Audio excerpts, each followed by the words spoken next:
जिल्हा परिषद प्राथमिक शाळा खतवड येथे शाळेला गावाचा आधार, गावाला शाळेचा अभिमान या ब्रीद वाक्यानुसार शाळेच्या इतिहासात प्रथमच वार्षिक स्नेहसंमेलन व सांस्कृतिक समारंभाचे आयोजन करण्यात आले होते.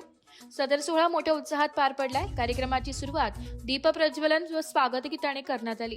यानंतर विद्यार्थ्यांनी सादर केलेल्या देशभक्तीपर गीत, नृत्यनाट्य, लोकनृत्य व सामाजिक संदेश देणाऱ्या नाटिकांनी उपस्थितांची मने जिंकली आहे. विद्यार्थ्यांच्या कलागुणांना उपस्थित पालक व ग्रामस्थांकडून भरभरून दाद मिळाली आहे. यावेळी प्रमुख पाहुण्यांनी विद्यार्थ्यांना मार्गदर्शन करताना शिक्षणासोबत संस्कार, शिस्त व आत्मविश्वास यांचे महत्त्व अधोरेखित केले.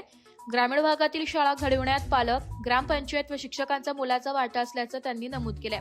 कार्यक्रमास प्रमुख पाहुणे म्हणून सरपंच, उपसरपंच, सर्व ग्रामपंचायत सदस्य, शाळा व्यवस्थापन समितीचे अध्यक्ष, उपाध्यक्ष व सदस्य व विविध समिती पदाधिकारी उपस्थित होते. यावेळी मुख्याध्यापक बेबीताई रोहन व शिक्षक वृंदांनी मान्यवरांचे स्वागत केले. गुणवंत विद्यार्थ्यांचा ग्रामपंचायतच्या वतीने बक्षीस वितरण सोहळ्याचे आयोजन करून सन्मान चिन्ह देऊन गौरवण्यात आले. कार्यक्रमाच्या यशस्वीतेसाठी ग्रामस्थ, पालकवर्ग व शिक्षकांनी परिश्रम घेतले. सूत्रसंचलन शिक्षकांनी केले. आभार प्रदर्शन मुख्याध्यापकांनी मानले. Bureau report, S Marathi news, Nashik.